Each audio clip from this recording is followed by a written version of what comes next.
ایک شخص گناہگار کہتا ہے رب کے حضور کھڑا ہونا پڑے گا، گناہوں کا حساب دینا پڑے گا، تو اگر میں اپنے آپ کو اس طرح سے ختم کر لوں رب نعوذ باللہ اٹھا ہی نہ سکے، ایمان کا وہ درجہ نہیں نہ ہوتا بعض لوگوں کا جو ہونا چاہیے، اگر میں ایسا کر لوں، ذرا درود پاک پڑھیں، کوئی ایسا کام کروں کہ اللہ مجھے نعوذ باللہ اٹھا ہی نہ سکے، بیٹے کو کہا گناہگار بہت ہوں، اللہ کے سامنے کھڑے ہونے سے ڈرتا ہوں، کام کوئی ایسا کر لوں وہ نعوذ باللہ اٹھا ہی نہ سکے، تو تم یوں کرنا جب مر جاؤں جلا دینا، واقعہ لمبا مختصر کر کے میرا جو ہے نا جسم جلا دینا، جسم جلانے کے بعد پھر اس کو ایسے مسل کے راکھ کو آدھی ہوا میں اڑا دینا، سمندر کے کنارے رہتا تھا، آدھی سمندر میں بہا دینا، وہ گئی لہریں لے کے کہیں سے کہیں، ہوا گئی کہیں سے کہیں، ذرے بکھیر دیے اس نے، تو پھر وہ کیسے اٹھائے گا؟ نعوذ باللہ من ذالک، اس کو رب کی طاقت نہیں نا پتا تھی جیسے آج ہمیں نہیں پتا۔ اب میرے دوستو اس نے جو وصیت کی بیٹے نے اسی پہ عمل کر دیا، بندہ اپنا کام کر کے چلا گیا، اب میرے رب نے اپنا کام شروع کر دیا، فرمایا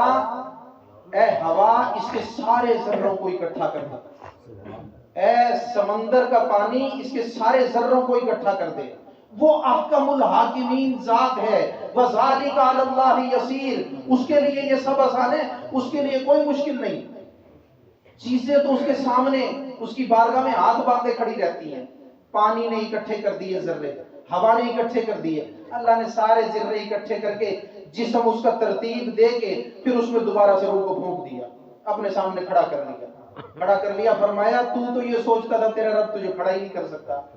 دیکھ میں نے تجھے تیری پرانی حالت میں لا کے دوبارہ سے کھڑا کر لیا۔ کہتا میرے رب میں ڈرتا تو اسی چیز سے تھا، یہ سارا کام اسی لیے کیا تھا۔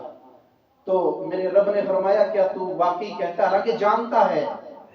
جانتے ہوئے پوچھ لینا لا علمی کی دلیل نہیں، پوچھا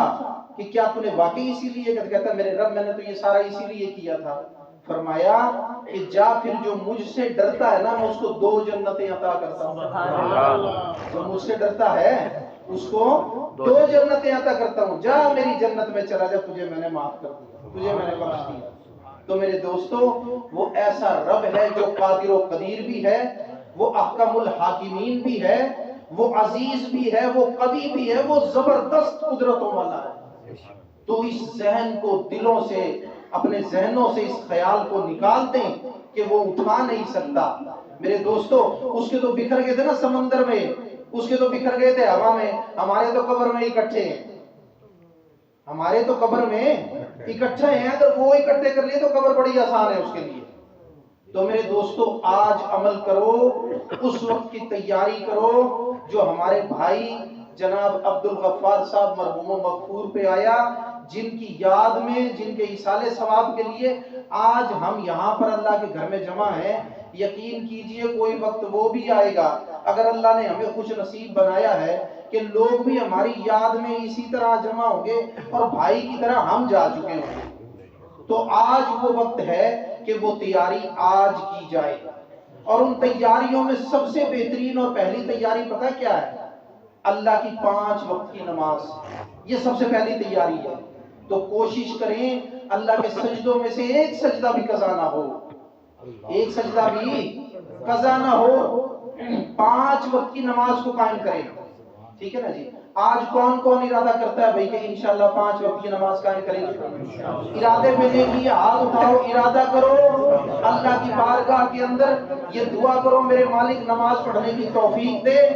اور خود ہمت کرو، دعا بھی کرو اور دوا بھی کرو۔ دوا پتہ کیا ہے؟ سستی کو چھوڑ دو، سستی شیطان کا سب سے بڑا ہتھیار ہے، ہمارا سب کچھ یہیں رہ جائے گا، یہ نماز ہی ہے نا، یہ عمل ہی ہے جو آگے جائے گا۔ تو اس لیے کوشش کریں کہ 5 وقت کی نماز میں سے ایک بھی قضا نہ ہو، با جماعت مسجد میں آ کے پڑھیں، سب سے پہلی تیاری۔ اس کے بعد آئے رمضان کے روزے، ایک روزہ بلا عذر شرعی نہ چھوڑو، سارے روزے رکھو۔ اگر زکوٰۃ فرض ہے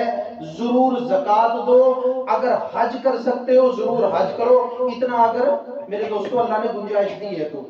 لیکن یہ 2 چیزیں زکوٰۃ اور حج یہ ہے صاحب استطاعت پر، لیکن نماز اور روزہ یہ ہے سب کے لیے، تیرے لیے بھی میرے لیے بھی۔ تو اس لیے میرے دوستو اس کو جو ہے ضرور ادا